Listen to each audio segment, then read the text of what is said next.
नमस्कार, एपी सेन्टरमा स्वागत छ। म समा थापा। गठबन्धन सरकारको 1 महिना बितिसक्दासम्म सरकारले पूर्णता पाउन नसक्दा चौतर्फी प्रश्नहरू सोझिएका छन्। हालै मात्र पूर्व प्रधानमन्त्री केपी शर्मा ओलीले मन्त्री बन्नका लागि आफ्नै पार्टीका मानिस मरिहत्ते गरिरहेको समयमा तिनलाई मन्त्री बनाइदिन किन ढिलाइ गरेको भनी व्यङ्ग्यात्मक प्रश्न गर्नुभएको थियो। मन्त्रीमण्डल किन विस्तार हुन सकेको छैन, यो प्रश्न आम नेपालीको पनि प्रश्न हो। सरकार बनेको 1 महिनामा पनि किन सरकार विस्तार हुँदैन? तामझामका साथ गठबन्धनको साझा कार्यक्रम आउँदा एमसीसी जस्ता पेचिला मुद्दामा सरकार किन मौन छ? यसमा गठबन्धन सरकारको आधिकारिक धारणा के हो? सुशासन, भ्रष्टाचार, नियम पद्धतिका विषयमा किन दलहरू सरकारबाट बाहिरिएपछि मात्रै प्रश्न गर्छन्? यस्तै समसामयिक विषयमा आज हामी छलफल गर्नेछौँ र छलफलका लागि हामीसँग हुनुहुन्छ नेपाली कांग्रेसका नेता जितेन्द्र देव, स्वागत छ। हजुर, नमस्कार। र हामीसँग हुनुहुन्छ नेकपा एमालेका नेता खिमलाल भट्टराई, स्वागत छ। धन्यवाद। सुरुवातमा म खिमलालजीबाटै जान्न चाहन्छु। प्रधानमन्त्री केपी शर्मा ओली, पूर्व प्रधानमन्त्री केपी शर्मा ओलीले सरकारलाई धेरै प्रश्नहरू गर्नुभएको छ। यो नेपाली राजनीतिमा नि सत्ता बाहिर गएपछि मात्रै किन सुशासनका, भ्रष्टाचारका, पद्धतिका प्रश्नहरू गरिन्छ होला? सत्तामा रहँदा यी प्रश्नहरू पार्टीभित्रैबाट आफैले गरेको भए कति राम्रो हुन्थ्यो होला? यसमा चाहिँ खास गरिकन हाम्रो यति बेला चाहिँ सिङ्गो संसारै महामारी पीडित छ महामारीबाट, र यो धेरै गम्भीर अवस्थामा चाहिँ देश भएको हुनाले पहिलो कुरा त सरकार बनिसकेपछि सरकार त्यस रूपमा संवेदनशील हुनु पर्यो देश र जनताप्रति। र यति बेलासम्म चाहिँ सरकारले पूर्णता प्राप्त नगर्नु, यो महामारीको बेलामा साधारण अवस्था भएको भएदेखि यो ठिकै हुन्थ्यो होला, तर धेरै गम्भीर अवस्थामा चाहिँ सरकारले पूर्णता प्राप्त गर्न नसक्नु र जनतालाई चाहिँ डेलिभरी दिन नसक्नु, यो चाहिँ गम्भीर अवस्था हो। त्यसकारणले यस सम्बन्धमा चाहिँ प्रश्न उठाउने कुरा चाहिँ नि एउटा जनताले पनि उठाइरहेको प्रश्न हो यो। अर्को कुरा, राजनीतिक तहबाट चाहिँ प्रश्न नउठ्ने कुरा त्यो आफैमा एउटा गैर जिम्मेवारपूर्ण हुन जान्छ एउटा। दोस्रो कुरा, सुशासनको कुरा विषयमा चाहिँ नि यो अहिले मात्रै उठाएको कुरा होइन। सुशासनको विषयमा उहाँले निवर्तमान प्रधानमन्त्री केपी शर्मा ओलीले म भ्रष्टाचार गर्दिनँ, म भ्रष्टाचार हुन दिन्नबाट उहाँले आफ्नो शासन सुरु गर्नुभएको थियो र सुशासनको सन्दर्भमा धेरै कोसिसहरू भए। अब यो नियन्त्रणको पाटो धेरै जिम्मेवारीपूर्वक उठ्यो, तर नियन्त्रण निर्मूल गर्ने कुरा चाहिँ नि त्यो छोटो अवधिमा सम्भव हुने कुरा भएन। यो धेरै जरा गाडेको अवस्थामा छ। विधि पद्धति यी सब कुराहरूलाई उठाउनु पर्थ्यो। र एउटा कुरा के हो भन्दाखेरि चाहिँ हिजो सरकारले केपी ओली नेतृत्वको सरकार हुँदाको बखतमा जे प्रश्नहरू थिए ती प्रश्नहरू प्रतिपक्षको ठाउँबाट जे प्रश्नहरू उठाइएको थियो, जिम्मेवारीपूर्वक निवर्तमान प्रधानमन्त्री केपी ओलीले भनेको कुरा के हो भने ती सबै प्रश्नहरू अब हल गर्नुहोस्, तपाईँहरूले छानबिन गर्नुहोस्। हिजो त प्रश्न उठाउनु भयो, जुन कुरा म गर्दै थिएँ, म समाधान गर्दै थिएँ, हिजो तपाईहरुले प्रश्न उठाइरहनु भएको थियो, अब तपाईहरु गर्ने ठाउँमा जानु भएको छ। केपी सरकार 40 महिनामा सम्पन्न हुन नसकेका मुद्दाहरू यो सरकार 1 महिना पनि पूर्ण नहुँदै सबै प्रश्नको जवाफ त कहाँ भेटिन्छ? होइन, यस्तो होइन। हनीमुन पिरियड पनि होला नि त। यस पर्याप्त हनीमुन पिरियड चाहिँ नि जति हुँदा हुँदै पनि एउटा जिम्मेवारी के हुन्छ भने हामी कहाँ के व्यवस्था छैन वा दुनियाँमै के व्यवस्था छैन नि, हनीमुन पिरियड भर अर्को सरकार त हुँदैन देशमा। जसले हनीमुन पिरियड मनाइरहेको हुन्छ उही सरकारले डेलिभरी त दिनुपर्ने हुन्छ नि। न्यूनतम डेलिभरी दिनेतर्फ चाहिँ सरकार लाग्नु पर्यो। र अबका दिनमा उहाँले चाहिँ यो बिचमा किन भएन भनेर प्रश्न उठाउनु भएको छैन। उहाँले चाहिँ नि अबका दिनहरूमा तपाईहरुले यो सबै काम गर्नुहोस्, उहाँले भनेको कुरा त्यही हो। तपाईहरुले जे सरकारलाई पर्खर हेरेको समय दिन मिल्छ कि मिल्दैन? मेरो फेरि पनि प्रश्न छ। लगभग 40 महिनासम्म केपी शर्मा ओली नेतृत्वको सरकार चल्यो, त्यति बेला ती मुद्दाहरू एड्रेस भएनन्। जस्तो एमसीसी को कुरा उठाउनु भएको छ है उहाँले, हैन? भ्रष्टाचार, सुशासन लगायतका कुराहरू केपी सरकारका पालामा ओम्नी काण्ड त्यति ठूलो भएर बाहिर निस्किएको थियो, अझै पनि छानबिन हुनुपर्छ भनेर आवाज तपाईकै पार्टीबाट उठिरहेको छ। मैले भन्न खोजेको सिम्पल कुरा, 40 महिनाको अवधिमा पूरा हुन नसकेका मुद्दाहरू 1 महिनामै सबै प्रश्नको जवाफ माग्नु कतिको न्यायोचित हो भन्ने? त्यसो होइन। ओम्नी लगायत ओम्नी भन्नुहोस् वा अरू पनि मुद्दाहरू भन्नुहोस्, ती सबै मुद्दामा छानबिन गर्ने निकायले छानबिन गरि नै राखेको थियो। आफ्नो कामलाई अगाडि नबढाएको भन्ने कुरा होइन। सरकारले त्यसलाई कमजोर आँकेर वा त्यसमा नजरअन्दाज सरकारले गर्यो भन्ने प्रश्न होइन। सरकारले त काम गरिराखेको थियो, तर उहाँहरूले चाहिँ नियतवश यो सरकारले नै गरेको भन्ने ढङ्गले जुन प्रस्तुति उहाँहरूको थियो प्रतिपक्षको ठाउँबाट, त्यो प्रश्नलाई उहाँले चाहिँ नि एन्सर के गर्न खोज्नुभयो भन्दाखेरि अब तपाईँहरू आउनुभएको छ, यी सबै काम गर्नुहोस् है, सुशासनमा देश जानै पर्छ। मैले त भनेको चाहिँ म भ्रष्टाचार गर्दिनँ, भ्रष्टाचार हुन दिन्न भनेको हो। जसमाथि प्रश्न उठ्यो, प्रश्न उठ्ने बित्तिकै मन्त्रीहरू पनि कति मन्त्री हटेका छन् नि। यो जिम्मेवारीपूर्वक संवेदनशीलतापूर्वक हिजोको सरकारले गरेको कुरा थियो, अबको सरकारले पनि गरोस्, यो तपाईँहरूले छानबिन गर्नुहोस् है, तपाईँहरू यसबाट भाग्न पाउनुहुन्न, उहाँले त्यो भन्नुभएको छ। एमसिसीको सन्दर्भमा उहाँको भनाइ के हो भने हिजो सभामुखले त्यो विषयलाई टेबल गर्नु भएन। नियोजित रूपमा हिजो प्रतिपक्ष हुँदाका बखतमा चाहिँ जति क्रान्तिकारी ढङ्गले त्यो विषयलाई उठाइयो, यो विषय यो राष्ट्रघाती हो, यो विषय हुन दिँदैनौँ भन्ने जुन ढङ्गले उठाइयो नि, अबको दिनमा सरकारको दृष्टिकोण के हो त्यो आउनु पर्यो भनेर उहाँले प्रश्न गर्नुभएको छ। ठिक छ, तपाईँसँग आउँछु। एमसिसीको सन्दर्भमा लोकतन्त्रको सुन्दर पक्ष भनेकै यही हो, हरेकले प्रश्न गर्न पाउँछ, तर कुन समयमा कस्तो प्रश्न भन्ने होला। म जितेन्द्रजीबाट जान्न चाहेँ, जस्तो केपी सरकारको पालोमा सुशासन भएन, भ्रष्टाचार भयो, बेथिति भयो, उहाँ अलिकति उहाँमा अधिनायकवादी चरित्र देखिन थाल्यो भनेर पुरै गठबन्धनले त्यसको विकल्प भनेर एउटा नयाँ सरकार दिएको छ नि, त्यो सरकारले पनि पुरानै मुद्दामै फसिरहने हो भने नेपाली जनताले त सरकारको नाममा सरकार मात्रै पाए नि त होइन। यो केपी शर्मा ओलीले भनेकै शब्दलाई सापटी लिने हो भने चाहिँ यो अप्राकृतिक गठबन्धन चाहिँ देशका जल्दा बल्दा मुद्दा सुल्झाउनका लागि होइन कि पदका लागि मात्रै हो भनेर त जनताले पनि प्रश्न गर्न पाउने बेला भयो नि, होइन?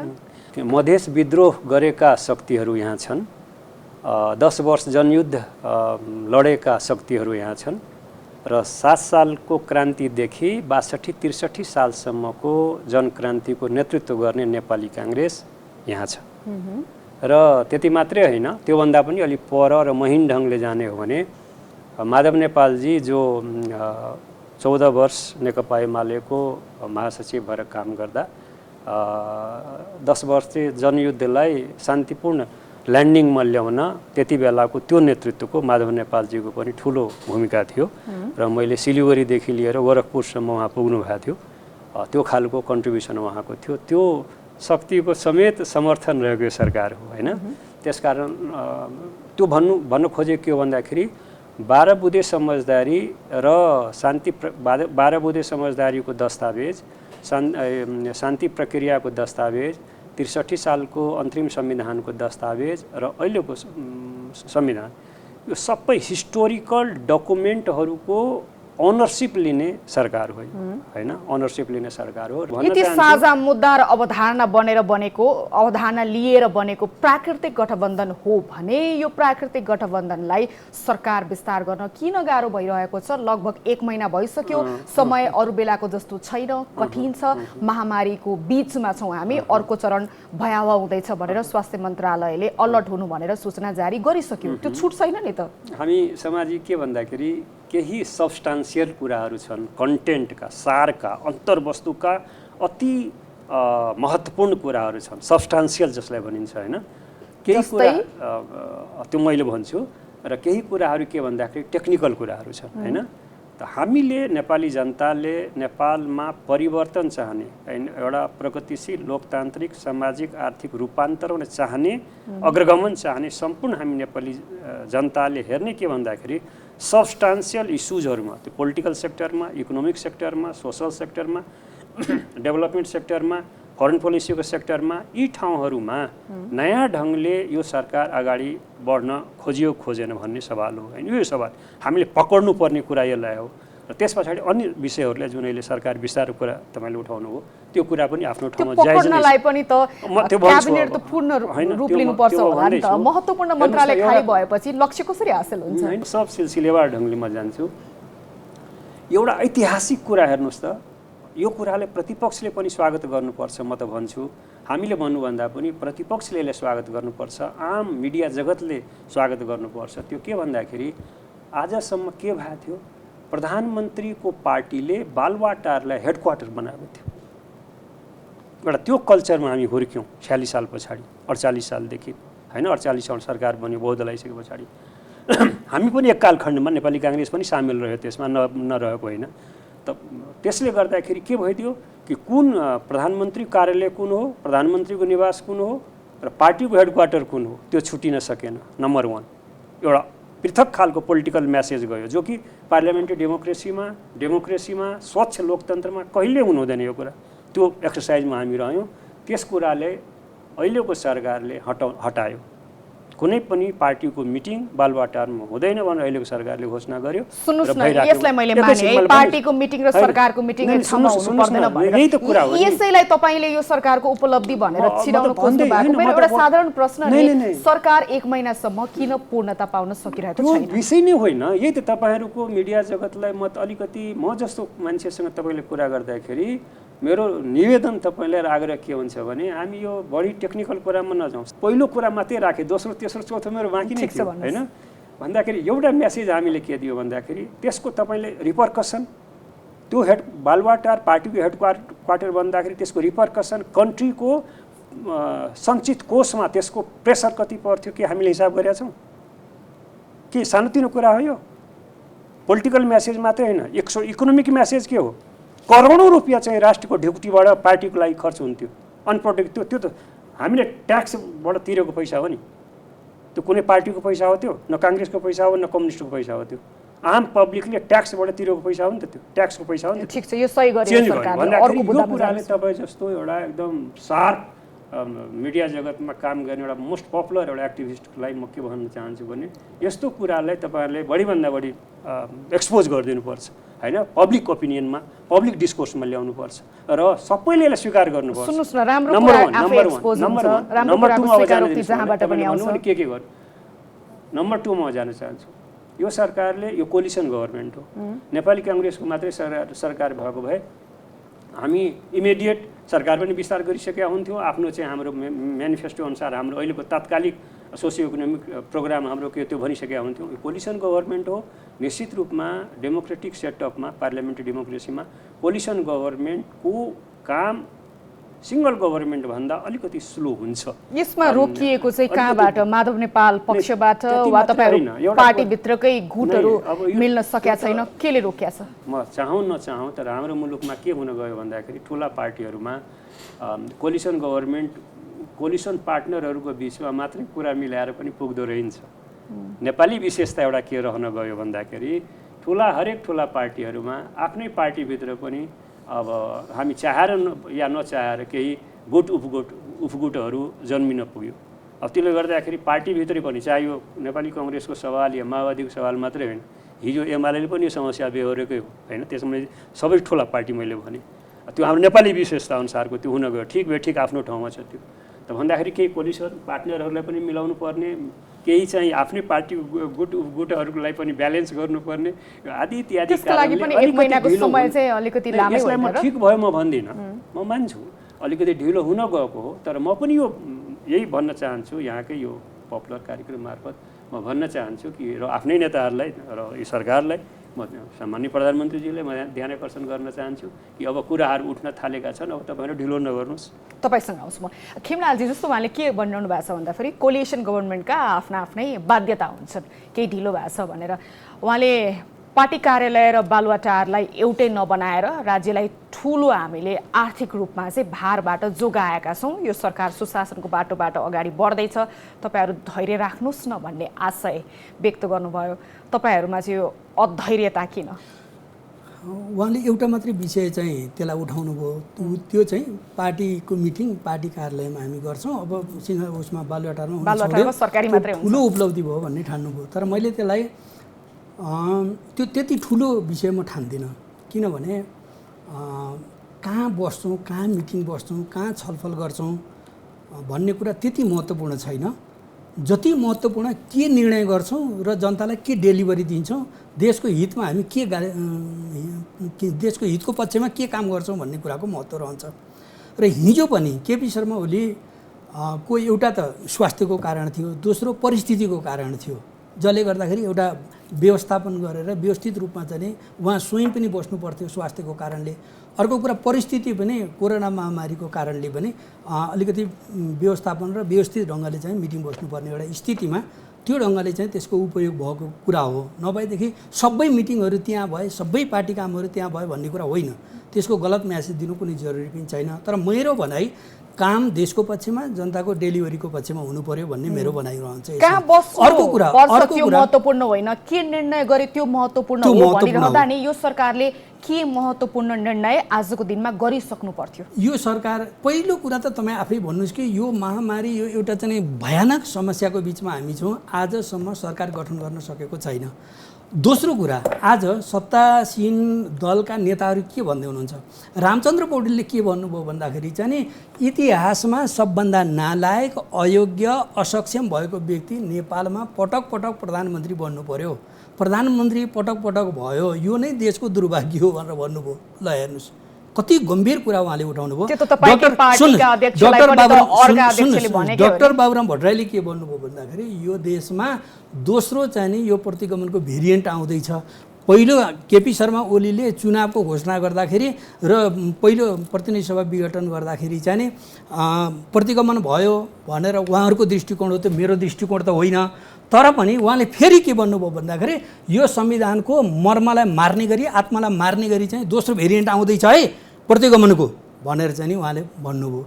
अर्को नेताले के भन्नुभयो, रियलाइजेसन के गर्नुभयो भन्दाखेरि नारायण काजी श्रेष्ठले त सदनमै भाषण गर्नुभयो, यो चाहिँ नि यो प्रतिनिधि सभाको विघटनमा चाहिँ केपी शर्मा ओलीको मात्रै दोष होइन है भनेर उहाँले एउटा फिलिङ चाहिँ नि उहाँले सेयर गरिसक्नुभयो। भनिसकेपछि आज सत्ताधारी दलभित्रको स्थिति के हो भन्ने कुरा त यिनी तीनटा अभिव्यक्तिले क्लियर नै गरिसक्यो। यसले केही गर्नेवाला छैन।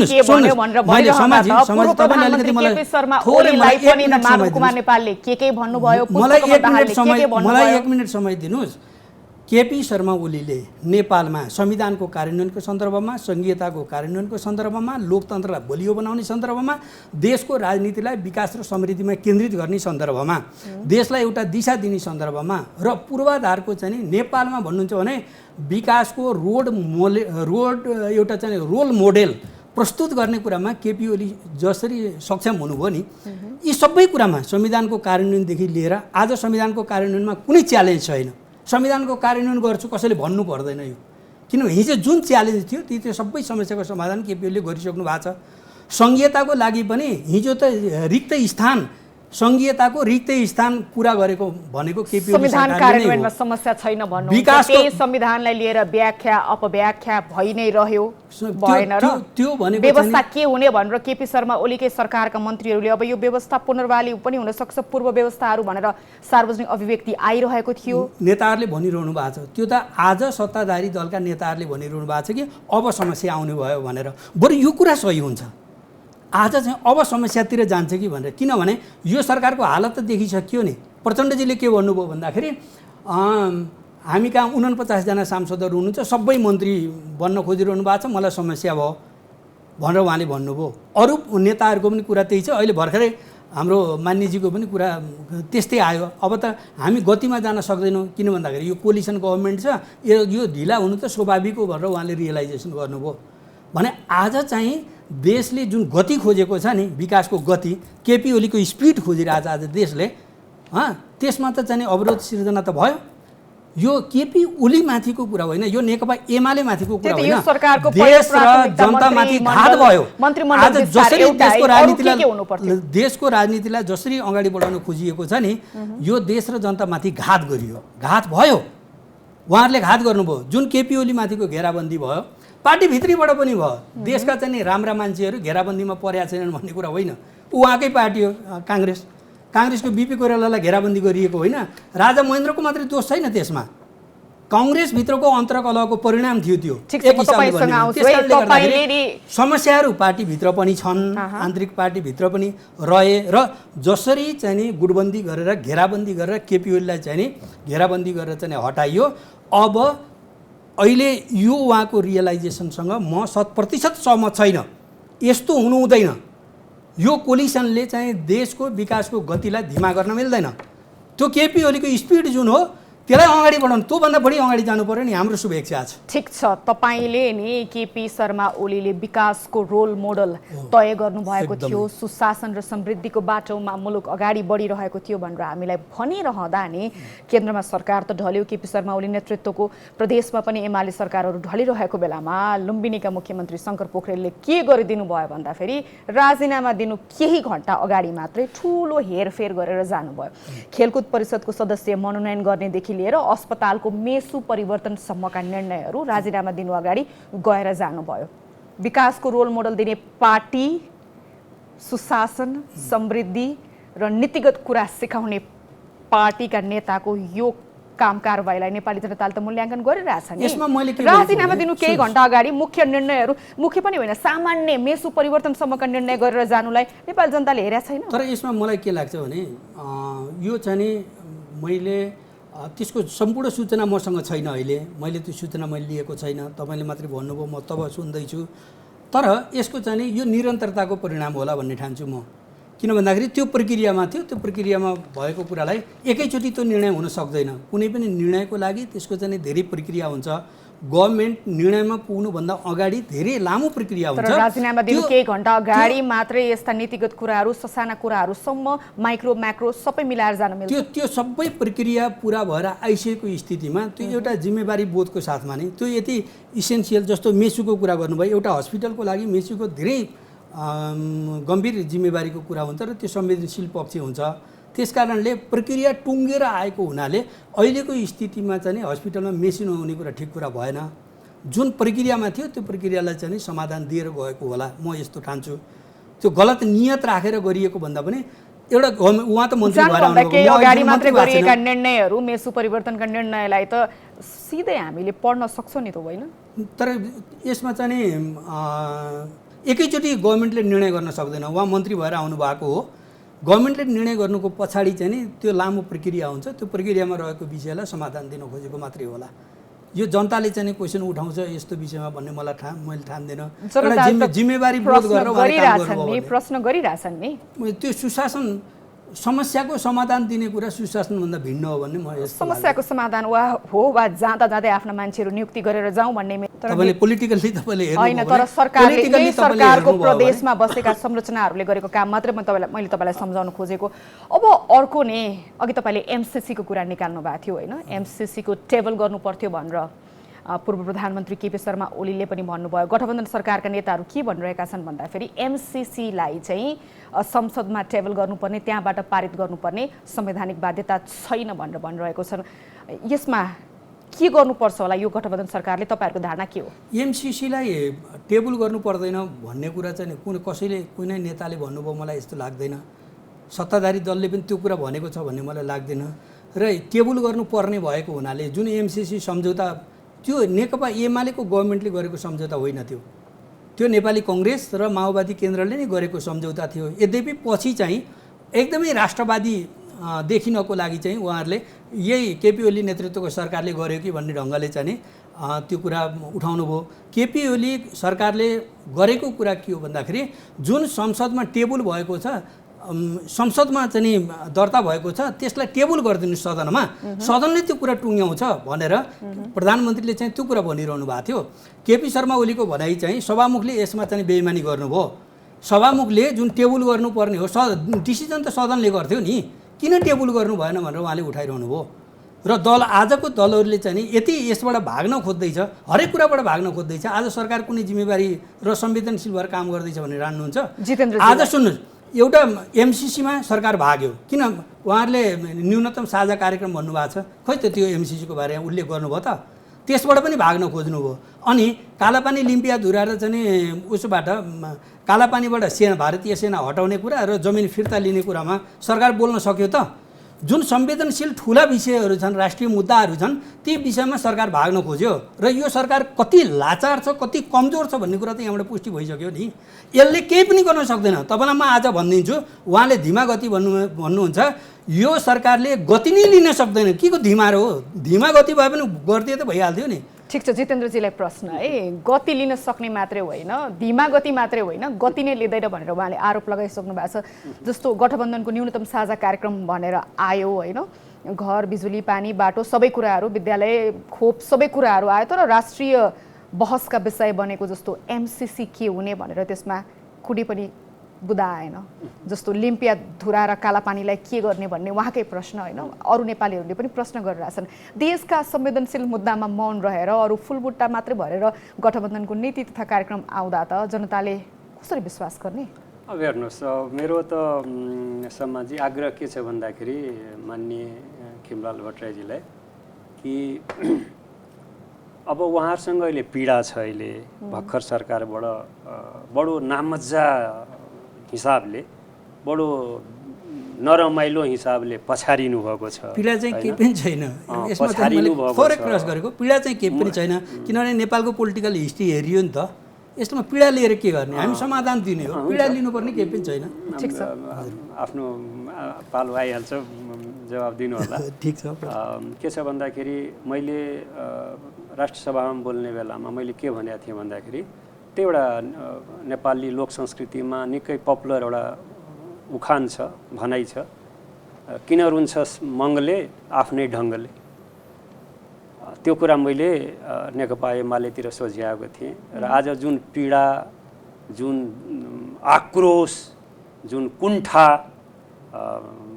पोखिराखेको छ प्रमुख प्रतिपक्षले त्यसको लागि जिम्मेवार नेपाली काङ्ग्रेस छैन त्यसको लागि जिम्मेवार तर सरकार यसरी नै अगाडि बढ्छ भने त्यो उखान फेरि यो सरकारलाई पनि लागू होला आउँछु त्यसमा खालि तुष्टिकरणको राजनीति मात्रै गरेर तुष्टिकरणको कुरा मात्रै एकछिन आफ्नो आक्रोश व्यक्त गरेर सन्तुष्टि लिने हो भने त्यस्तो राजनीतिमा नेपाली काङ्ग्रेस विश्वास गर्दैन र म पनि त्यस राजनीतिमा विश्वास गर्दिनँ विपक्षी र प्रतिपक्षीको आक्रोश कुण्ठा रिस आवेग होला एक ठाउँमा तर एउटा प्रश्न त जायज छ नि देशका पेचिला मुद्दाहरू किन नीति सार्वजनिक कार्यक्रममा आएन भन्ने भन्न त दिनुहोस् म हरेक कुरामा आउँछु तपाईँ कुनै पनि कुरा म छुटाउँदिनँ र माननीय खिमलालजीले भनेको कुरा पनि म छुटाउँदिनँ होइन सबै कुरामा आउँछु बहुत शालीन ढङ्गले म आउँछु संविधान ट्र्याकमा संविधानको क्रियान्वयन कसले सुरु गर्यो म स्वयं त्यो मन्त्रीमण्डलको एकजना सदस्य हुँ संविधान घोषणा भइसके पछाडि यो मुलुकमा इन्टेलिजेन्स रिपोर्ट थियो दुईटा उदाहरण त मैले दिन्छु संविधान सभाको चुनाव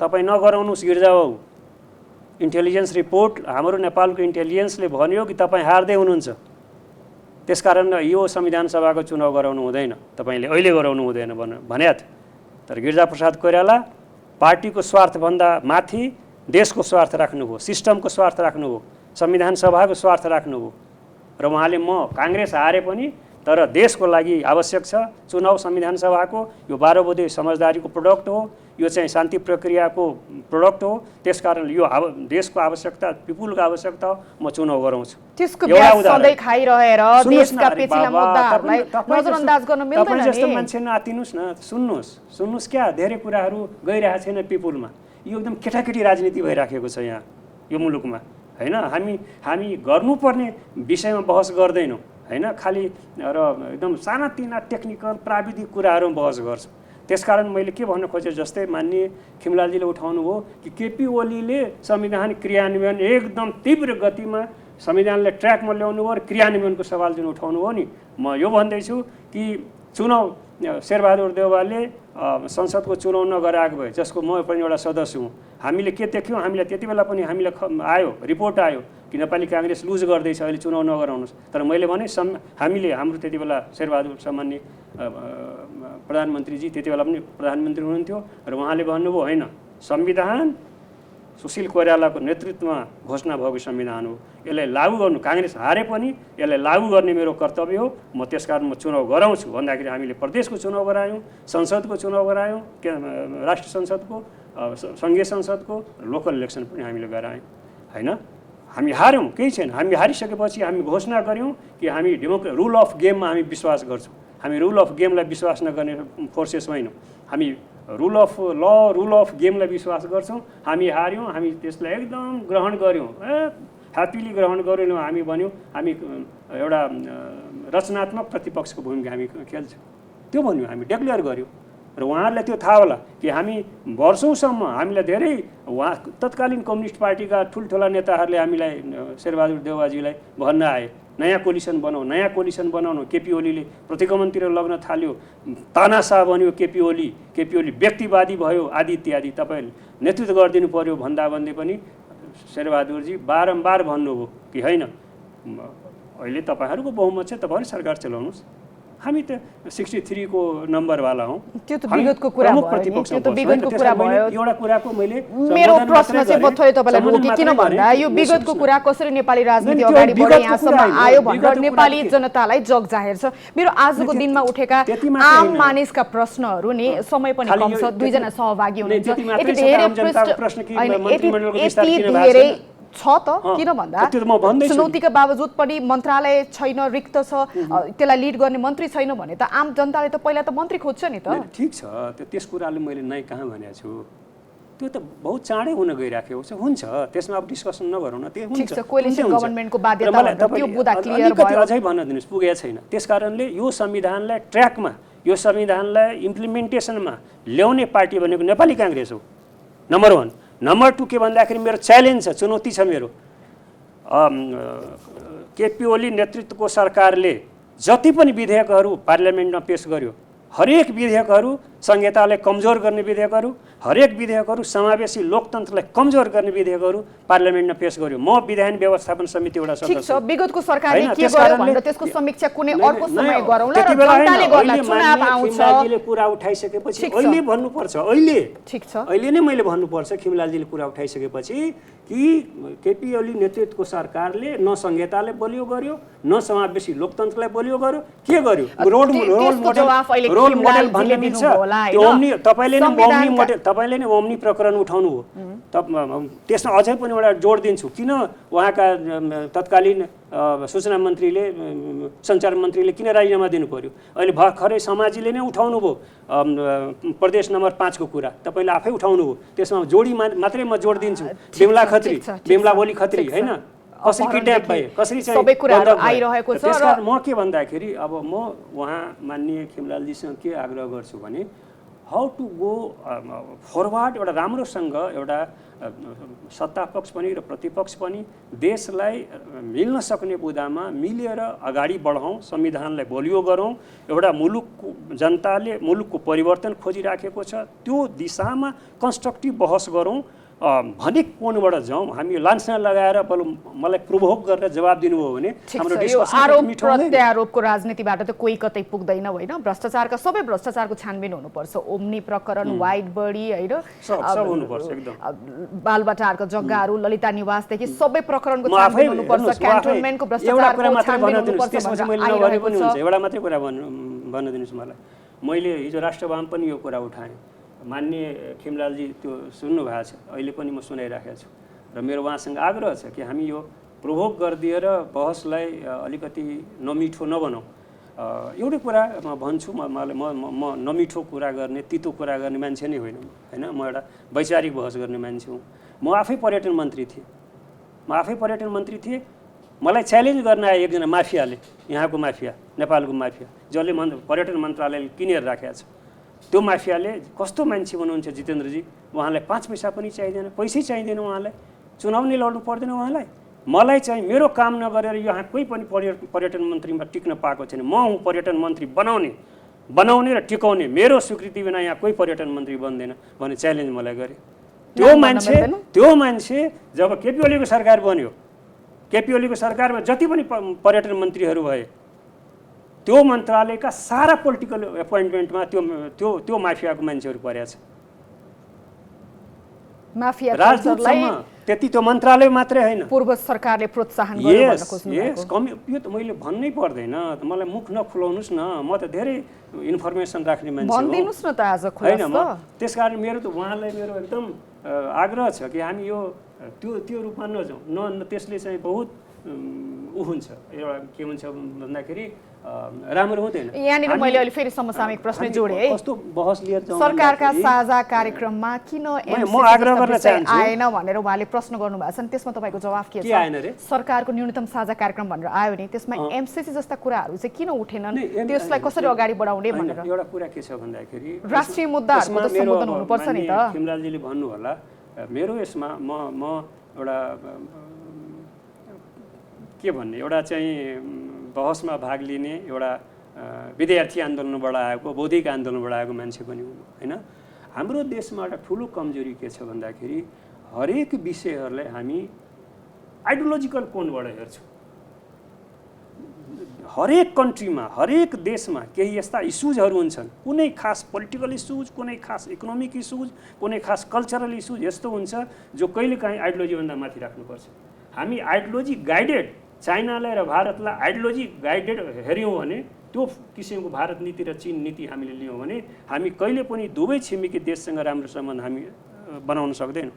जबकि नेपालको आवश्यकता के हो भन्दाखेरि हामीलाई चीन पनि र भारत दुइटै, त्यस पछाडि अमेरिका र अरू जापान र जर्मनीको कुरा आउँछ। जबसम्म भारत र चीनसँग हाम्रो रिलेसन राम्रो हुँदैन, त्यसकारण त्यति बेलासम्म नेपालको विकास हुँदैन। यो नेपाली रियालिटी हो कि हाम्रा देशका नेताहरूले यो कुरालाई महसुस गरेका छन्। अहिले थापिराख्नुपर्छ भन्ने गठबन्धनको धारणा हो। त्यस कारण मैले त्यो भन्न खोजेको के हो भन्दाखेरि हामीले अहिले BRI हाम्रो अगाडि छ, के अरे यो MCC हाम्रो अगाडि छ, अब आउँदैछ तेस्रो होइन, build back better world initiative आउँदैछ होइन, आइसक्यो होइन, घोषणा भइसक्यो।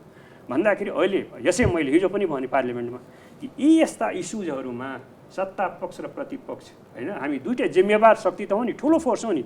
अरू पार्टीको कुरा छोडिदिउँ, काङ्ग्रेस र कम्युनिस्ट त नेपालको त दुईवटा मेजर फोर्सेस हो नि त, पोलिटिकल फोर्सेस। हामीले के चीनबाट जति आउने कुरा हुन्छ सबै ठिक, भारतबाट र अमेरिकाबाट आउने जम्मै बेठिक, या भारत र अमेरिकाबाट आउने सबै ठिक र चीनबाट आउने जम्मै बेठिक, यो दृष्टिकोण लिएर जाने हो त के नेपाल, यो नेपाललाई, नेपालको देश, नेपालको विकासलाई र नेपालको राष्ट्रवादलाई यसले बलियो गर्छ? गर्दैन नि। त यस्तो इस्युमा हामीले सत्ता पक्ष र प्रतिपक्ष एक ठाउँमा आउनुपर्छ पर्दैन। त्यसकारण MCCको सवालमा, BRI को सवालमा एक ठाउँमा हामी सबै आउनुपर्छ, बहस गर्नुपर्छ होइन। त्यसलाई नेसनल इन्ट्रेस्टमा त्यस्ता दस्तावेजहरूलाई कसरी मिलाउने बहस गर्न हामी तयार छौँ। तर के भन्दाखेरि छ एकदम छ। र तर के भन्दाखेरि MCC प्रति अब हामी, त्यो त काङ्ग्रेसले जन्माएको समस्या होइन समाजी, यो समस्या त नेकपाले जन्माएको समस्या हो नि त। नेकपाभित्र समस्या नउठेको भए होइन, MCC त हामीले त डेक्लेयर गरेका थियौँ नि, सामान्य प्रधानमन्त्रीज्यू केपी ओलीज्यू, तपाईँले अगाडि ल्याउनुहोस् न, हामी पास गर्छौँ, हामी समर्थन गर्छौँ भने शेरबहादुरजीले भने होइन पार्लियामेन्टमा। त त्यसको जवाब त खिमलालजीले दिनुपर्छ नि, कि नेकपाले किन त्यो कुरालाई अगाडि बढाउनु, काङ्ग्रेसले जिम्मेवारी लिनु पर्दैन। लिम्पियाधुरा र कालापानी कुरा उठाउनु हो नि, यो त कमन मिनिमम प्रोग्राममा किन छैन? यो त उसले गरेको छ तर समस्याको रूपमा यसलाई हामीले होइन, त्यो समस्या होइन, त्यो के हो त, त्यो अपर्च्युनिटी हो त, त्यसलाई हामीले प्रब्लम होइन। दुईटाले यसरी कुरा गर्ने होइन, त्यसलाई हामीले फिर्ता ल्याउने कुरा गर्नु के गर्ने अब त्यसलाई भन्नेमा कुरा आएन। त्यसलाई जुन हामीले भन्यो, इभन म अहिले सम्झन्छु कमल थापाजीलाई, सन्दर्भवश मैले सम्झिन पुगेँ। उहाँ त्यस्तो मेरो लागि सम्झिनु पर्ने मान्छे होइन, तर मैले सम्झिन पुगेँ उहाँलाई। उहाँले केसम्म भनिदिनु नि एकचोटि, अरे शिव यो के गर्नु हाम्रो प्रधानमन्त्री केपी ओलीजीले, साँच्चीकै यो केपी ओलीजीले त इन्डियासँग सम्बन्ध बिगार्नै खोज्नुभयो यार, यो त भएन नि। कमल थापासम्मले पनि भन्न पुग्नुभयो। त्यसकारण के हो त, भिड्न जाने, जाउँ भिड्न तयार छौँ हामी, भिड्न जाने हो। ल यो सबै कन्ट्रीका चाहिँ मेजर पोलिटिकल फोर्सेसले बन्दुक उठाएर इन्डियासँग भिड्ने र हामी आफ्नो अकुपाई गरेको जमिन हामी चाहिँ ल्याउने आफ्नोतिर जाने हो भने त्यही निर्णय हुन्छ भने यो जितेन्द्र नारायणले पछि पर्दैन। ठीक छ, तपाईसँग हैन, तर के भने एमसीसीलाई राष्ट्रिय सहमति आवश्यक छ। लिम्पियाधुरा र कालापानी चाहिँ डिप्लोमेटिक तरिकाले कूटनीतिक तवरबाट समस्या समाधान गर्नुपर्छ भन्ने तपाईको हामी आफ्नो ल्यान्ड जुन क्लेम गरेका छौँ ल्याउनु पर्छ। जस्तो नि एमसीसीमा राष्ट्रिय सहमति आवश्यक छ भनेर उहाँले भनिरहँदा तपाईहरु सत्ता बाहिर जाने बित्तिकै यो के हुँदो रहेछ हामी पनि हेरौँ न भनेर यसलाई राजनीतिक प्रोपोगन्डा र रिस सार्ने दलभित्रको झगडालाई पनि अझै चर्काउने माध्यम बनाइएछ नि त एमसीसी। तपाईकै दलका नेताहरूले पनि त एमसीसी पास भयो भने के हुन्छ हामी पनि हेरौँला भनेर पाखुरा सुर्केको त धेरै भएको छैन।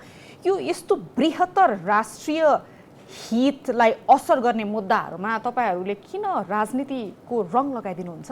यसमा यस्तो छ, मैले मान्यज्यूको कुराहरू धेरै सुने, लामै समय लिएर उहाँले सविस्तार भन्नुभयो। यो पहिलो कुरा त चाहिँ नि विचारधारात्मक रूपले हामी कहाँ चाहिँ डिबेट हुन्छ, विचारधारात्मक हिसाबले चाहिँ नि दृष्टिकोण बनाउने त्यो चाहिँ गलत छ भन्ने कुरा गर्नुभयो। मैले यसमा विचारधारात्मक म देख्दिनँ।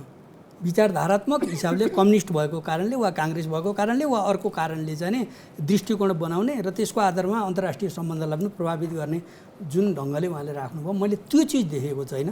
मैले बरु के चिज देखेको छु भने राजनीतिक स्वार्थको हिसाबले, आफ्नो राजनीतिक स्वार्थको हिसाबले चाहिँ दृष्टिकोण बनाउने, त्यो चाहिँ बरु मैले देखिरहेको छु। हिजो त्यही भयो। हिजो चाहिँ जति बेला केपी शर्मा ओली प्रधानमन्त्री हुनुहुन्थ्यो, उहाँले बार बार भनिरहनु भएको थियो यो एमसिसीलाई टेबल गरिदिनु, संसदले डिसिजन गर्छ भनेर भन्नुभएको थियो। तर संसदमा चाहिँ टेबल गरिएन, एउटा पाटो यो भयो। दोस्रो कुरा, हिजो उहाँले ठिकै भनिरहनु भएको छ, काङ्ग्रेसले चाहिँ नि भोकल्ली त त्यसरी भनेको थिएन कङ्ग्रेसले, तर पनि एमसिसीको विरुद्धमा कङ्ग्रेस छैन भन्ने कुरा चाहिँ बुझिन्थ्यो। यसमा चाहिँ एमसिसीको विरुद्धमा काङ्ग्रेस थिएन भने आज त प्रधानमन्त्री हुनुहुन्छ, आज उहाँको काँधमा जिम्मेवारी छ। काङ्ग्रेस कहाँ हरायो त? काङ्ग्रेस त नीतिगत हिसाबले काङ्ग्रेस त प्रधानमन्त्रीज्यूले पनि निवर्तमान प्रधानमन्त्री केपी ओलीजीले सदनलाई सम्बोधन गर्दाखेरि अस्ति भन्नुभयो, काङ्ग्रेस कहाँ छ त भन्दाखेरि कङ्ग्रेसको त्यस्तो स्ट्रङ दृष्टिकोण थियो र यो एमसिसी कङ्ग्रेसले नै सुरु गरेको थियो। ज्ञानेन्द्र बहादुर कार्कीले सही गर्नुभएको थियो। आज प्रधानमन्त्री हुँदाखेरि उहाँ किन भाग्नुभयो? यहाँनिर म तपाईँलाई अनि अर्को कुरा, यो सदनमा हामीले के गर्छौँ भन्ने कुरा महत्त्वपूर्ण छैन। तर यहाँनिर यो यति महत्त्वपूर्ण राष्ट्रिय मुद्दा भइसकेपछि यो सरकारले के गर्दो रहेछ हामी पनि हेरौँ न भनेर बाहिर बसेर हेरौँ न होइन, चुनौती दिन मिल्छ कि मिल्दैन? राष्ट्रिय सहमति खोज्नको लागि त प्रतिपक्षी भनेको त सरकारलाई सही ट्र्याकमा ल्याउने एउटा जिम्मेवार शक्ति पनि हो नि त, होइन? एकदम सही कुरा गर्नुभयो। त्यही हुनाले नै कहाँनिर बिगार लाएर हाम्रो पालो आउला भनेर कुरेर बस्न मिल्छ यति ठुलो मुद्दामा? त्यस्तो हचुवाको राजनीति नेकपा एमाले गर्दैन। जिम्मेवार राजनीति गर्छ, यो रचनात्मक यो प्रतिपक्ष हो। हामीले त्यस्तो गर्थ्यौँ भनेदेखि हामी एकछिन यो सरकारले जेसुकै गरोस् भनेर छोडिदिन पनि सक्थ्यौँ होला, चुप पनि लाग्न सक्थ्यौँ होला। तर जिम्मेवार भएकै नाताले हाम्रो दलको नेताले, हाम्रो पार्टीको अध्यक्ष केपी शर्मा ओलीले के भन्नुभयो भन्दाखेरि यसमा किन भाग्यो काङ्ग्रेस? खै मैले यो कागजमै देखिनँ, यो साझा अवधारणा भनेको छ, यसमा त मैले काङ्ग्रेसै भेटाइनँ, एमसिसीको के हो भनेर उहाँले सोध्नुभयो नि। यसको तात्पर्य के हो भन्दाखेरि कङ्ग्रेसलाई सहयोग भयो। सहयोग कसरी भयो भन्दाखेरि कम्तीमा पनि प्रतिपक्षले प्रश्न उठाएको हुनाले अब त उहाँहरू तात्नु पऱ्यो नि। फेरि उहाँको त प्रचण्ड बहुमत छ नि, 165 सिट छ उहाँको, आज समर्थन छ, ल्याएर पास गर्दा भइहाल्यो नि। साधारण बहुमतबाट पास गर्दा भइहाल्छ एमसिसी भने, सदनमा लिएर आएर पास गर्दा भइहाल्यो नि।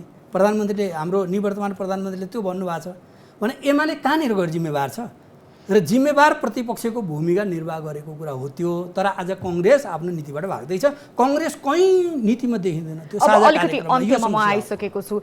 पूर्व प्रधानमन्त्री केपी शर्मा ओलीले चाहिँ म ग्रह दशाले प्रधानमन्त्री बनेको होइन, जनमतबाट बनेको, म जस्केलाबाट होइन कि मूल बाटोबाटै आउँछु, असाधारण जनमतका साथ फेरि आउँछु म नेपाली जनतालाई नेतृत्व दिनका लागि भनेर भन्नुभएको छ नि। अब यो नेकपा एमालेको घर झगडा मिल्ने सङ्केत त देखिएको छैन, कुन आधारमा उहाँले यो भन्नुभएको? पनि यो घर झगडा त्यति ठुलो घर झगडा छैन। हामी कहाँ केही व्यक्तिहरूले केही व्यक्तिहरूले सरकार ढल्यो, सारा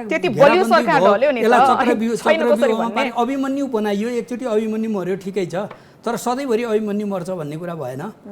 एकचोटि चक्रव्यूहमा पारियो। तर कुरा के हो भन्दाखेरि अब नेकपा एमाले अहिले पनि तपाईँले हेर्नुभयो भने केपी ओलीले जुन स्पिरिट प्रस्तुत गरिरहनु भएको छ, आज जनताको समर्थन कहाँ छ तपाईँले हेर्नुहोस् त। जनसमर्थन कहाँ छ, कुन व्यक्तिमा छ? नेपालको पोलिटिसियनहरूलाई आज हेर्नुहोस् त, फेरि पनि त्यो केपी ओलीप्रति नै छ।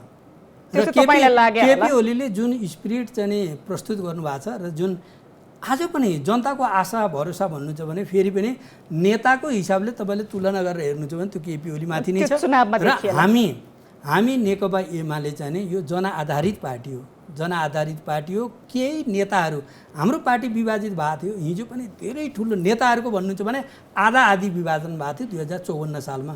तर एमाले सम्हालिएर अगाडि बढ्यो नि। जनता आधारित पार्टी हो भन्नुहुन्छ, पार्टीका नेतृत्वले ठुला ठुला निर्णयहरू पार्टीको केन्द्रीय कमिटी स्थायी कमिटीमा छलफलै नगरेर निर्णय गरेको भनेर तपाईँकै पार्टीका नेताहरूको आलोचना आउँछ। जनतासम्म सोध्ने त कहाँ परक कुरा भयो। त्यो होइन, तपाईँ जस्तो अब त्यसपछि फेरि विषयमा जानुपर्ने हुन्छ। तपाईँले जुन कुरा उठाउनु भयो नि, होइन, मैले अलिकति भनिदिएको मात्रै। तपाईँले भन्नुभयो भने कुन नेताले कुन विषय पार्टी कमिटीमा छलफल नभइकन आयो भनेर भन्नुभयो। अनि अर्को समूहको आक्रोश त यसैमा होइन, हामीलाई छलफलै गर्न दिइएन, हाम्रा विचारै सुनिएन, एकतर्फी उहाँले आफ्नो विचारहरू राख्नुभयो, निर्णय गर्नु भएन, कहीँ पनि हामीलाई स्थान दिएन भनेर उहाँको आरोप र गुनासो त्यही त थियो नि। नेकपा भइराखेको बेलामा पनि हरेक विषयहरू राजनीतिक नियुक्तिको विषयमा अनि अरू राजदूतहरूको नियुक्तिको विषयमा मन्त्रीहरू बनाउने कुरामा सबै विषयमा छलफल भएको। र अर्को कुरा, त्यो सरकार भनेको चाहिँ नि, सरकार र पार्टी भनेको घोषणापत्रको आधारमा चल्ने हो नि। हामीले घोषणापत्र कसरी बनाएको, घोषणापत्रको मेन ड्राफ्टकर्ता वामदेव गौतम हुनुहुन्थ्यो। त्यति बेला एउटा टिम थियो, पार्टीले त्यसलाई पास गरेको हो, नेकपाले पास गरेको हो, नेकपा एमाले नेकपा माओवादी केन्द्रले पास गरेको थियो, त्यसैलाई कार्यान्वयन गरेर अगाडि बढेको। त्यस हिसाबले जाँदाखेरि छलफल भएन भन्ने कुरा चाहिँ उहाँहरूको चाहिँ नि एउटा हिंताबोध अन्त्यमा आइसकेका छु। यो मेरो भावना होइन कि तपाईँकै पार्टीका नेताहरूले बारम्बार भनेको भएर अन्तिममा आइसकेका छु। जितेन्द्रजी, जस्तो अब यो सरकारले चुनाव समयमा गराउँछ, त्यसलाई मध्यनजर गर्दै कसरी अगाडि बढ्ला? चुनौतीका चाङहरू त धेरै नै छ। आफ्नै पार्टीको महाधिवेशन समयमा गर्न नसकेको भनेर आक्षेप त लागिसकेको छ। 4 वर्षमा पनि भएन, त्यसपछि 1 वर्ष थपियो महाधिवेशनको लागि, भएन। कानुन त 6 महिना अर्को थपिया छ, अब त्यसमा हुन्छ हुँदैन थाहा छैन। चुनाव त के मितिमा गराउनु पर्ने बाध्यता छ, के छ? सकस त ठुलै छ नि होइन? राष्ट्रिय चुनाव भन्नुभयो होइन? त्यसमा त हेर्नुहोस् समाजी, म बहुत जिम्मेवार ढङ्गले के भन्न चाहन्छु भने यो कोलिसन गभर्मेन्ट र यो कोलिसन गभर्मेन्टलाई नेतृत्व गर्ने नेपाली काङ्ग्रेस भन्छ नि, धेरै यो कति कुरामा नभनेरै पनि धेरै कुरा बुझ्ने स्थिति हुन्छ नि, नामै काफी छ भनिन्छ नि। नेपाली काङ्ग्रेस डेमोक्रेसीप्रति, डेमोक्रेटिक प्रोसेसप्रति, पार्लियामेन्ट्री डेमोक्रेसीप्रति, पिरियोडिक इलेक्सनप्रति होइन, पिसफुल इलेक्सनप्रति, यी डेमोक्रेटिक भ्याल्युजहरूप्रति एउटा प्रतिबद्ध एउटा पोलिटिकल फोर्स हो। यो मैले भन्नै पर्दैन होइन? त्यसकारण अब 1.5 वर्ष बाँकी छ। 1.5 वर्षमा जति सकिन्छ हामी देश र जनताको पक्षमा काम गर्छौँ। एकदम तपाईँले, म इमान्दारी साथ भन्दैछु, कुनै बनावटी कुरा होइन होइन? म त्यसमा आग्रह गर्छु प्रमुख प्रतिपक्षलाई, माननीय खिमलाल भट्टराईजीले पनि आग्रह गर्छु कि जसरी हिजो हामीले तपाईँहरूले नरिसाइदिनुहोस्, प्रतिपक्षका साथीहरूलाई म एकदम हार्दिक अनुरोध गर्न चाहन्छु, हृदयदेखि भोलि ओम्नी जस्ता कामहरू, भोलि चाहिँ केही यो क्रोनिक क्यापिटलिस्टहरूले हिजो जसरी रजाइ गर्यो यो मुलुकमा 3-3.5 वर्ष, त्यस्ता चिजहरूमा यदि अहिलेको सरकार कहाँ फस्न लागेको छ, कुन मन्त्रालयमा त्यस्तो कामहरू भइरहेछ, त्यो त सुरु भइसकेको छ नि। हस्पिटलको चेन बनाउनका लागि तयारीमा रहेको व्यक्तिलाई स्वास्थ्य राज्य मन्त्रीमा नियुक्ति दिनु भएको छ, स्वार्थबाजी भनेर त कुरा आइसक्यो नि। त्यो एकदम गलत कुरा हो, त्यो गलत कुरा हो। कोही व्यक्ति एउटा आफ्नो प्राइभेट 2 पैसा लगानी गरेर त्यसलाई चाहिँ रिप्रोडक्सन गरेर पुनरुत्पादन गरेर कमाएर आफ्नो जीविकोपार्जन गर्छ भन्दाखेरि त्यो कुराले हामीले नेगेटिभ लिदिनु भएन। जुन स्वार्थबाजी नै कुरा त नेगेटिभ हुन्छ नि। त्यो त उहाँले त पब्लिकली भनिदिनु हो नि, उहाँले छोडिदिनु भयो नि, त्यो ठाउँबाट हटिदिनु भयो नि। त्यो कुरा हामी कसरी मिसिङ गर्ने? जबसम्म यो पदमा छु तबसम्म म न चाहिँ कुनै नेपाल सरकारमा प्रिभिलेज लिन्छु, बेनिफिट लिन्छु, र म जुन संस्थाहरूमा छु त्यो संस्थाबाट म हटेँ भने उहाँले डिक्लेयर गर्नुभयो नि। त्यस कारण यो पनि एउटा उदाहरण हो। डिक्लेयरै गर्नुपर्ने मानिस चाहिँ उहाँले किन रोज्नु भयो? पार्टीमा अरू काबिल मानिसहरू पनि के होला भनेर संशय त आउँछ नि सर। बडो राम्रो होइन, त्यस्तो होइन। या त नेपालमा एउटा हामी यो गरौँ, या त नेपालमा हामी के गरौँ भन्दाखेरि यो मेजर पोलिटिकल फोर्सेसको बिचमा एउटा बहस गरेर एउटा नेसनल कन्सेन्सस निर्माण गरौँ हामी कि एजुकेसनको सेक्टरमा लगानी गर्नेहरू, हेल्थको सेक्टरमा, जो प्राइभेट सेक्टरप्रतिको दृष्टिकोण के राख्ने, यसबारेमा नयाँ बहस गरौँ न। प्राइभेट सेक्टरमा काम गर्नेहरूलाई, प्राइभेट सेक्टरभित्रका राम्रा ब्रेनहरूलाई यो नेसन बिल्डिङको प्रोसेसमा हामीले इन्भाइट गर्ने कि नगर्ने, यसको लागि त दलहरू आफै पनि क्लियर हुनु पर्यो नि। यो एउटा बहसको विषय हो, यसलाई हामी नकारात्मक रूपमा होइन। कोही खराब मान्छेलाई ल्याइन्छ भने इन्कम्पिटेन्ट र तस्करलाई, इन्कम्पिटेन्टलाई, यो एकदम चक्रवृद्धि ब्याज खानेलाई होइन, देशलाई लुट्नेलाई त्यस्ताहरूले ल्याउँछ भने म त एकदम आग्रह गर्छु प्रतिपक्षलाई। ठिक छ, समय कम छ, नीतिगत चलखेलका सम्भावना पनि हुन सक्छन्, स्वार्थ बाजिन्छ भन्ने प्रश्नहरू उठेको भएर अब एकदमै समय कम छ। म अन्तिममा नै अहिले समसामयिक विषय मैले उठाइन भने दर्शकहरूले मलाई क्षमा नगर्नु होला। कुलमान घिसिङको पुनर्नियुक्ति छ नि यो सरकारले गरेको छ, एक लाइन मलाई भन्न दिनुस् कि त्यसकारण तपाईको जुन जिज्ञासा थियो नि कि 1.5 वर्षमा चुनाव गराउँछ गर्दैन यो सरकारले, हामी कमिटेड छौँ हैन। जति काम राम्रो गर्न सक्छौँ, जनतालाई बेखुसी हुन नदिएर, आलोचना गर्ने ठाउँ नदिएर राम्रोसँग हामी काम गर्छौँ र संविधानले जुन निर्दिष्ट गरेका चुनावहरूको बारेमा त्यो समयबद्ध रूपमा हामी सम्पन्न गर्छौँ यो कोलिसन गभर्नमेन्ट। अब अन्तिममा मेरो प्रश्न खिमलालजीलाई, जनताको एक प्रकारको मनोवैज्ञानिक दबाब थियो कुलमान घिसिङलाई पुनर्नियुक्ति दिनुपर्छ भनेर, अघिल्लो सरकारले पुनर्नियुक्ति दिएन, यो सरकारले पुनर्नियुक्ति दिएको छ, यसमा तपाईँहरूको टिप्पणी के छ? यसमा के छ, कुलमान घिसिङजीले राम्रै काम गर्नुभएको थियो आफ्नो कार्यकालमा, तर उहाँको बारेमा जसरी एउटा चाहिँ उहाँ भयानक राम्रो मान्छे हो भन्ने ढङ्गले राम्रो मान्छे हो, तर जति उहाँको प्रशंसा गरियो नि उहाँले नराम्रो गर्नुभयो म यस्तो भन्दिनँ। तर जे जस्तो विद्युत क्षेत्रमा जे जस्तो परिणाम आएको थियो त्यो तत्कालीन सरकारकै परिणाम मूल रूपमा चाहिँ हामीले चाहिँ भारतबाट जे जति बिजुली खरिद गरेका थियौँ, जसरी ट्रान्समिसन लाइनलाई हामीले चाहिँ निर्माण गरेका थियौँ त्यसको परिणाम थियो लोड सेडिङ मुक्त हुने कुरा। यद्यपि उहाँले नराम्रो गर्नुभयो भन्ने कुरा होइन, उहाँले राम्रै काम गर्नुभएको थियो। हामी कहाँ पनि उहाँलाई गरे हुन्थ्यो भन्ने पनि थियो, हिजोकै सन्दर्भमा पनि उहाँलाई फेरि पुनर्नियुक्ति गरेको भए हुन्थ्यो भन्ने कुरा चाहिँ हामी भित्रै पनि थियो, नभएको कुरा होइन। तर पनि गभर्मेन्टले अर्को मान्छेलाई जिम्मेवारी दियो। अब अर्को मान्छेलाई जिम्मेवारी दिइसकेपछि भने राम्रा मान्छेहरू एकै ठाउँ भइरहनुपर्छ भन्ने कुरा भएन, अरू ठाउँमा लग्या भए पनि भइहाल्थ्यो, पजनीतिर सरकार लाग्नु पर्दैन थियो। अहिले त हरेक अब तपाईँ भन्नु न सुकुम्बासी आयोग विघटन गर्यो यसले, सुकुम्बासी आयोगका मान्छेलाई हटाएको भए हुन्थ्यो। त्यो भूमि समस्या सम्बन्धी आयोग चाहिँ किन विघटन गरेको? अहिले लाल पूर्जा पाउँदै थिए लाखौँ लाख। यो देशबाट चाहिँ सुकुम्बासी समस्या समाधान नगरिकन, भूमिहीनको समस्या समाधान नगरिकन, अव्यवस्थित बसोबासीको समस्या समाधान नगरिकन तपाईँ भन्नुहोस् देशलाई हामी ग्रेडिङ गर्न सक्छौँ? समाजवादको कार्यदिशा लिने भनेको छ, समाजवादी अर्थतन्त्रको यसरी जान सकिन्छ भने अहिले यो पजनीतिर किन लागेको? कुलमानजीलाई यो पुनर्नियुक्ति दिएको छ नि, दल र नेतृत्वको असक्षमता ढाक्नका लागि अलिकति पपुलिस्ट कुरा गरिदियो यो सरकारले भन्ने कुराहरू पनि आइरहेको छ। व्यक्ति उहाँ आफूमा क्यापेबल हुनुहुन्छ, त्यसमा कुनै प्रश्न छैन, तर व्यक्ति भन्दा पनि संस्था बलियो बनाउनेतर्फ हाम्रो सरकारको ध्यान जाँदैन। पपुलिस्ट कुरा गरेपछि आफ्नो अरू असक्षमता पनि ढाकिन्छ कि भन्ने ध्येय हुन्छ भन्ने आरोप पनि छ, के भन्नुहुन्छ क्विकली? एकदम 2 लाइनमा मात्रै भनिदिन्छु, यो दुईटै विषयलाई 2 लाइनमा मात्रै।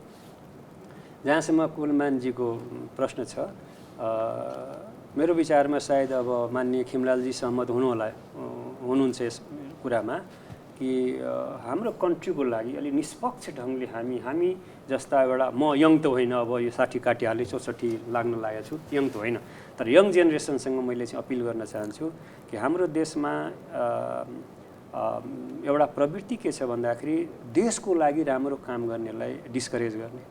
त्यसकारण एउटा नयाँ पोलिटिकल कल्चरको विकास गर्ने कि नगर्ने, यो देशमा खालि उनको कुरा मात्रै होइन, के अरे कुलमानजीको कुरा मात्रै होइन, जुनसुकै सेक्टरमा कन्ट्रीको लागि काम गर्नेलाई हामीले प्रमोट गर्ने कि नगर्ने, इन्करेज गर्ने कि नगर्ने भन्ने कुरा। त्यसकारणले यो सन्दर्भमा मलाई के लाग्छ भने उहाँ आउनु भएको छ, उहाँलाई एकचोटि तपाईँले राम्रो काम गर्नुभयो भनेर फेरि पुरस्कार सहित ल्याइएको छ। तर सँगसँगै म यो पनि भन्छु, यो मुलुकलाई भन्न चाहन्छु कि कुनै पनि व्यक्तिलाई चाहे पार्टीभित्र चाहे राज्यको काममा कुनै पनि ठाउँमा कुनै पनि व्यक्तिलाई सदाको लागि इनएभिटेबल बनाउनु हुँदैन।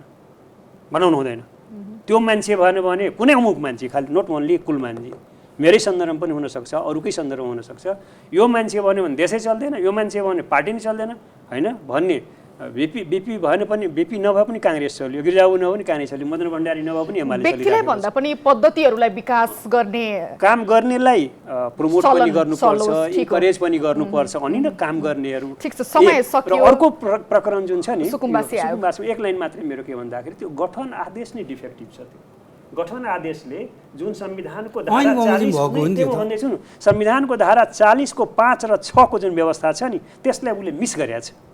गठन आदेश नै डिफेक्टिभ छ। त्यसकारण त्यो चाहिँ गलत सन्देश हो। संविधानको यसमा के छ भने संविधान अनुसार ऐन बनेको छ, ऐन अनुसार नियमावली निर्देशिका बनेको छ, त्यस अनुसार बनेको छ नि। त्यो गठन आदेश हो, तपाईँ हामी नै बसेर बनाएको नि होइन। त्यही म भन्दैछु नि।